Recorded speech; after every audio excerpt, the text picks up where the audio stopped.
You know, he showed up late, but that's probably because he was tired. He was hanging out with his friends. He was over on the west side, and he did this all kind of stuff. I was like, okay, cool. Take all the words out. What happened? Yeah, he didn't show up last night. Oh.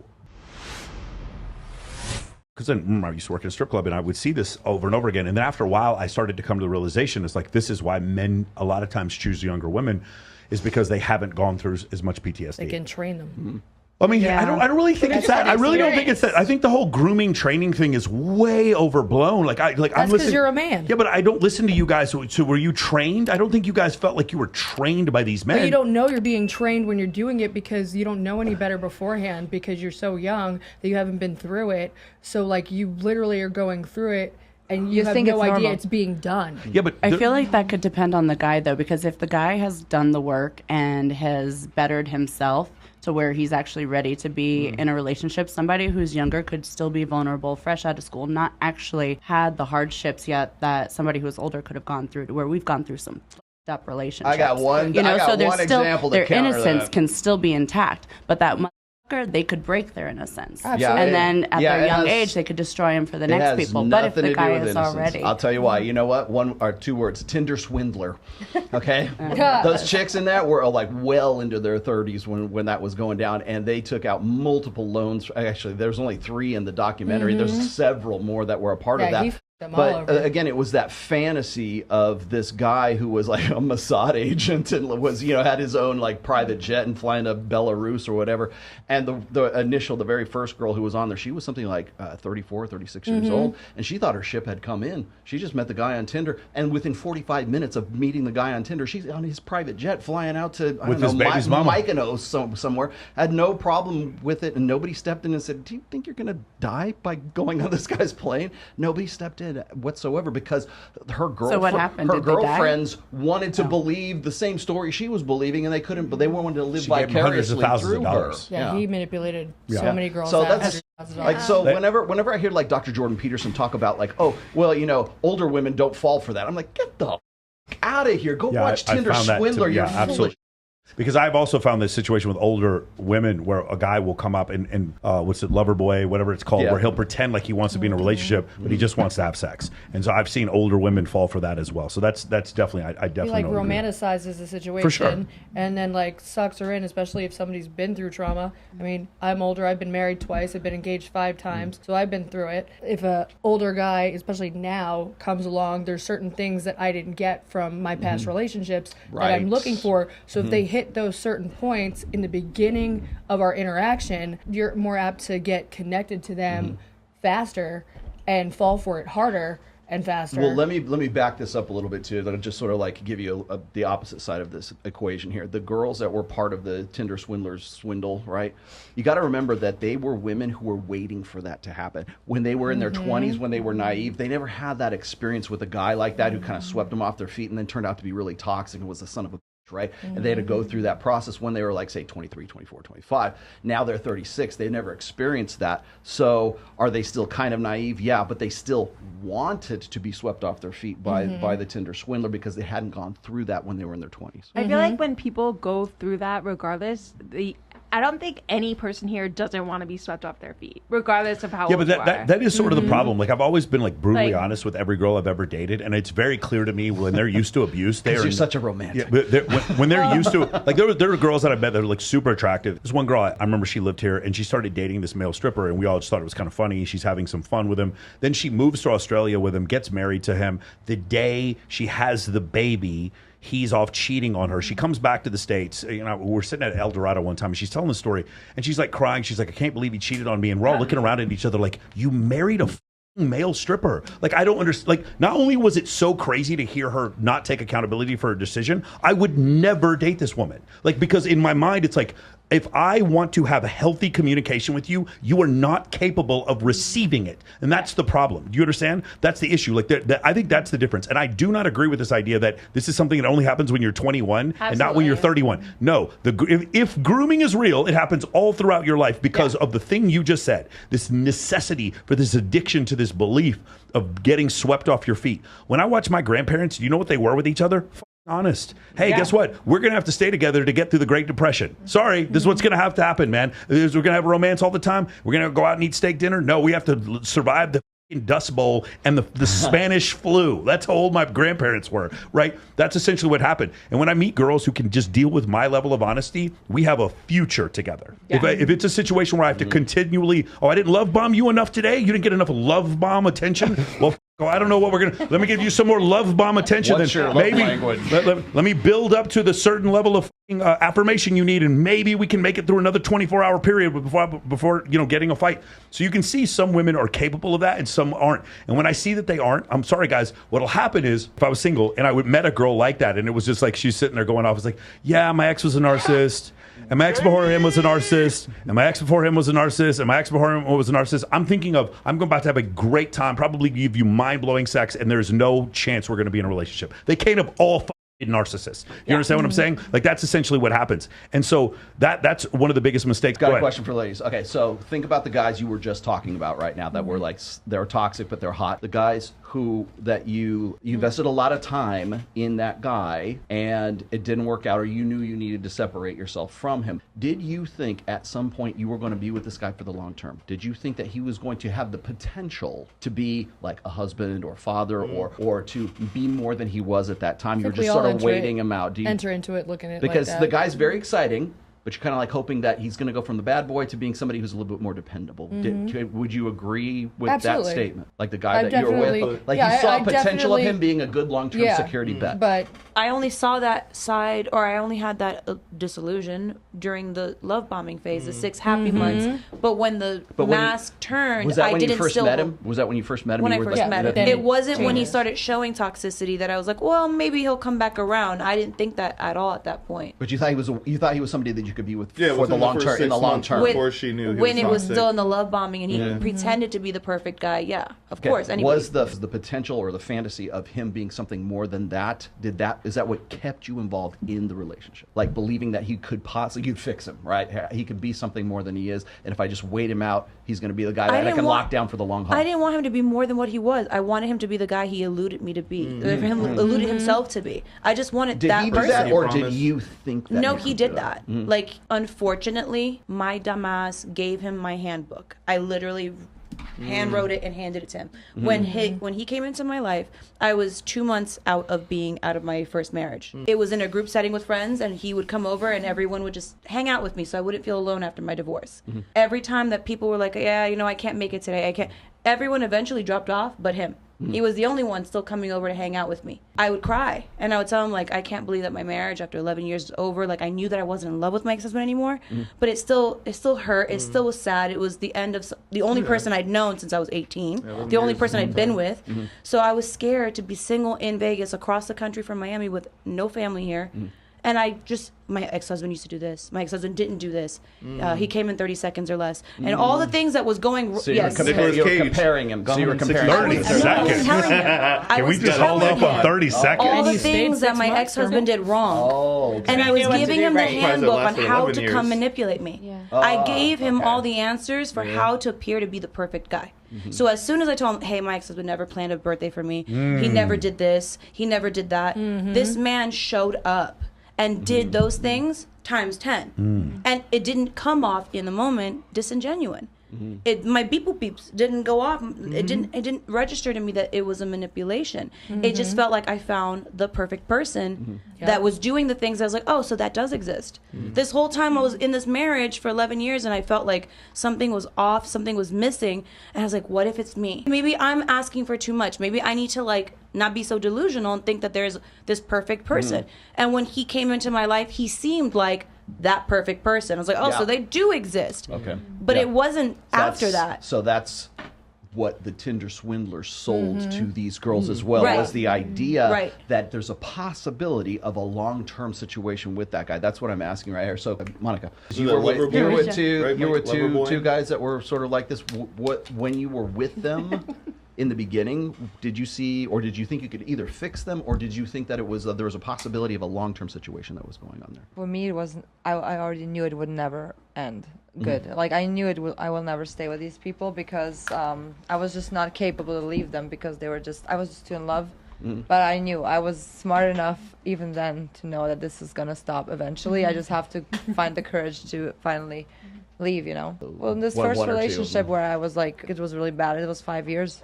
5 Yeah. years. Okay. Yeah, but I knew because first of all, I respected my family always, and I didn't want them to I come from a good family. It would be I didn't want them to be unhappy, so I knew. Did they try to intervene and tell Oh, you, yeah. like, try to wake you up? Yes, yes, they even moved me to another country at some They did point. an intervention and Yeah. take you away. Yeah, and then actually this is how it worked. That's when I changed schools because dentistry is 6 years. So after the third year, I just stopped, and then I moved from this country, from Croatia to Bosnia, where I actually graduated as a dentist, and that's how the relationship ended because he couldn't reach me anymore. Couldn't He get wouldn't you, get you there. ghosted him. But Well, yes. I Yeah. mean, I was with a guy that he was very abusive, but there was a child involved. Ah. And that's what kept me there. Not mine, but the mother wasn't in the picture at all. So the little boy, I basically raised him for like 6 years. But even though the dad was very abusive, I stayed because the little boy called me mom. I was like, I stayed because I wanted that boy to know that he was loved and it wasn't him. But then the wake-up call was the little boy was now like 8 and he was learning to be abusive like the dad. Because it all starts from home, and I learned at the end of my situation also I knew that he was also abused, and he was witnessing all his life how his mom was abused. So Right. Yeah. Well, I think with narcissists, just future faking is the nature, and then when the love bombing ends, the nature of that too is that you wonder why it stopped. But with all abusive relationships, you don't try to fix them; you try to fix you Right. to make the future that they promised happen and to get the nice behavior back. So you Yeah. are still hoping for that future, but there is a lot of you thinking it's you that needs to change to get it back. and because you that's- think that you're the you reason think- why he's right, like because that. he was so great. So then Yeah. now that he's not, it's me. Why'd which you is- stop loving me? Why'd you Why'd you stop? stop doing Yeah, these what am I things? doing wrong? I'm, Yeah. I'm glad you brought that up. The future faking. We call it future forecasting. Okay. So by the way, this is actually part of a really good game from back in the day. But it's presenting this sort of fantasy scenario that can you just see us on vacation together in Tahiti? Well, I think It's it's called future projection. Future projection. Future projection mystery. Good job, But it's- mystery. But it's not even so much that, but the idea that there's a future for us Yeah. just right now from the we only met 5 minutes ago, and I'm already talking about going on a vacation to Tahiti Listen. with you, and you're already there. I'm in gonna your head. I'm gonna say something that no one should do. No one should do this. But I don't know if you're aware of this, but first class refundable tickets are refundable. Evil. And I've seen dudes, I'm not going to say who these guys are, but they've gone into strip clubs and said, hey, let's go to Tahiti. And like literally bought tickets in front of the girl to go to Tahiti or to go to Ibiza or whatever. And then like ended up sleeping with a girl and just canceling the tickets the next day. I'm not saying I know a guy who's done this a couple dozen times. But yeah, that's essentially So what I've seen happen. let me, 'cause I had people who were saying, if women are all about opportunism, right, then how could they be suckered into something like the Tinder swindler? The reason for that is future forecasting, because they see long-term security in this guy, and that is part of the attraction to that guy, is not only that he's exciting and he's a Mossad agent and he has his own private jet, which is bullshit.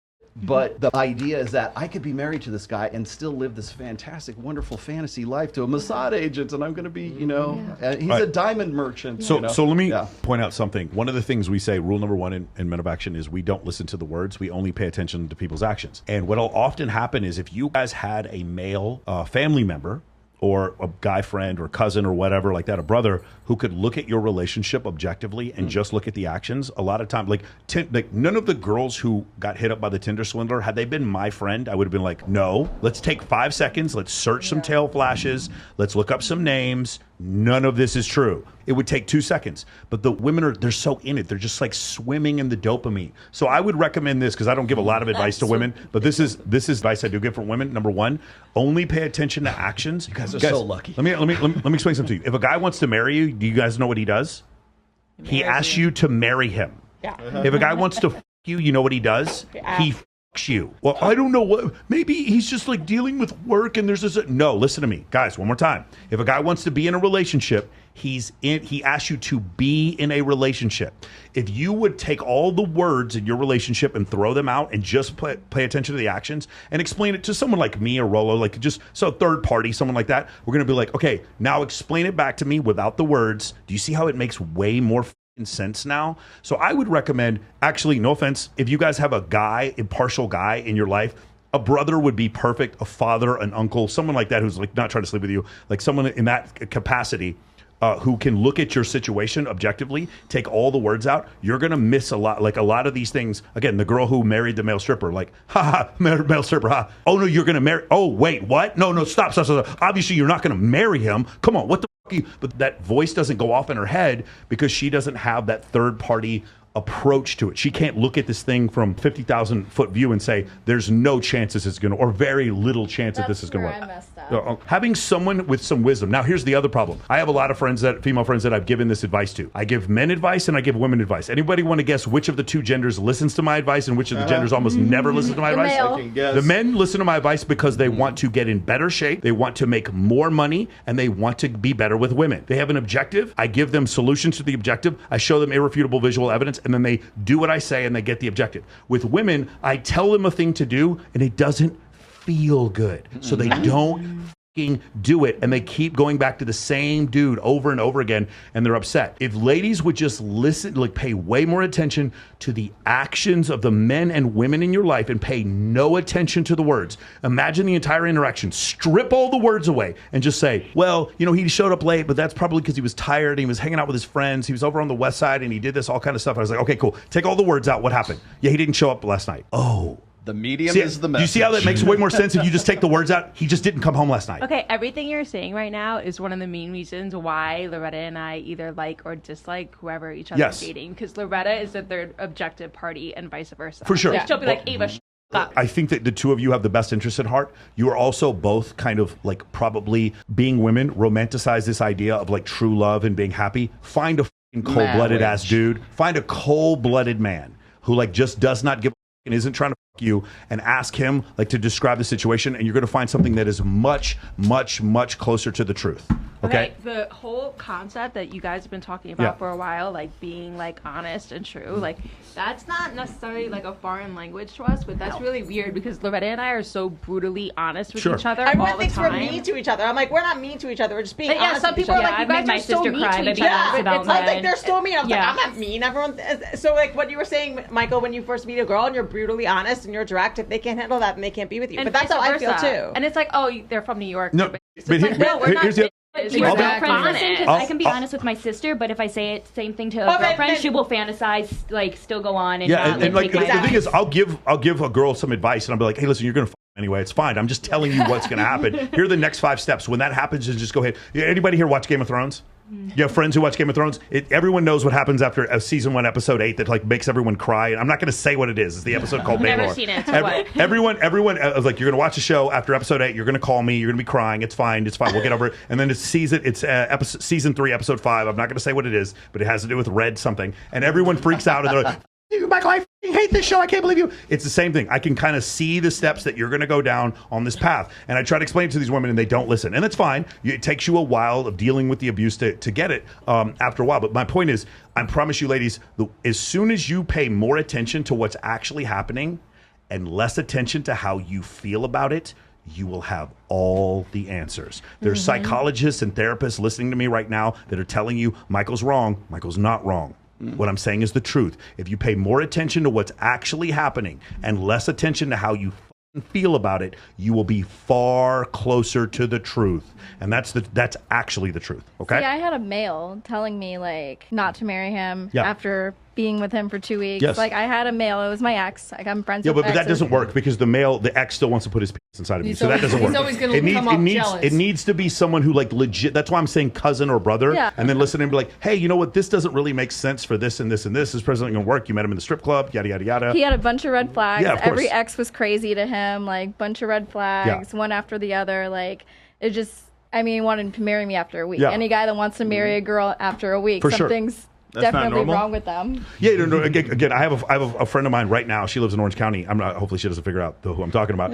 But she's constantly just getting screwed over by one dude after another. Then she meets a guy and he proposes after the first week. And I'm like, okay, interesting. Then I meet him and he's a complete stalker. He thinks that I've been secretly fucking her behind his back. Like just totally crazy. And I was like, of course he offered to marry you after a week. He would track my location. Male friends. He would track my location. He'd look through my phone. Like he would always blame it on his ex. He's like, my ex cheated on me with 5 different guys. You're so beautiful. I think that you're gonna cheat on me. And I'm like, I'm very loyal to my partners. I'm not the type to cheat. I'm not the type to go elsewhere. When I'm with you, I'm with you. And he would just constantly accuse me after another, and I would forgive him because I felt bad for him because I'm like, oh, he had this trauma with his ex, this and that, and that concept of that literally blows my mind. If I was with someone that did that, I don't think I ever would be. Like, a couple of you guys have said that. Like, not trying to sound like a bitch, but like, what was going through your minds when that was happening to you guys? Like, how did you stay in that situation? Like, for real? Like, what made you? I wanted to make my marriage work at the time, and I was like, no, but what made you think that behavior was okay and that it would eventually stop? Serious, honestly. Because I wanted that. Honestly, I wanted that Disney fairy tale Cinderella wedding. Well, you want to be swept off your feet. It's hostage, you're held hostage by that fantasy. Yeah. And men aren't. We're not held hostage by the fantasy. Yeah, but at the same time, whenever that fantasy, it's like in my head, I'm thinking, dude, how stupid can you be to stay in a situation like that? Yeah, I mean, I hear that all the time, but like after the 50th time I've seen it, like for instance, I remember the first girl who came into the strip club I was managing who had clearly been beaten by her husband. Like, she had a black eye, she was covering it with makeup. All the other girls were around, like, oh my God, girl, I can't believe you're going through this. And I said this, and I remember I said this to her, like, this is probably the third time the guy beat her. And she comes in and I go, hey, you know, he only hits you because he loves you. Obviously, I didn't mean it, but that's what she was thinking. And when I said that to her, her whole mind stopped because that's all she was thinking. But no one had actually said those words to her. She almost started crying. And I was like, obviously, he doesn't hit you because he loves you. That's what you're thinking. You got to stop thinking that. But it took her a while. Like, no one, all the other girls heard me say that, and they're like, I can't believe you said that. And I'm like, no, that's what she's thinking. You guys are just too weak to tell her the truth. Exactly. Yeah. And you need to understand, like, that's what you need to tell her. Embarrassed that you're allowing yourself to go through it, that you don't freaking admit what's going on, because that happened to me in my first marriage. By the way, the thing is, while we're all saying this, and ladies, you're all sharing, gentlemen that are out there getting cheated on, right? Woman is running around with some other dude, she's disrespecting you or she's embarrassing you, same situation. Same thing. You're afraid to tell your guy friends about it, right? When we do in our calls, on our coaching calls, we turn the recording off. Guys tell us their story, no judgment, and we sit there and we support you, and then we play She's for Everybody by Juicy J. She's for everybody. But I love these. All right, cool.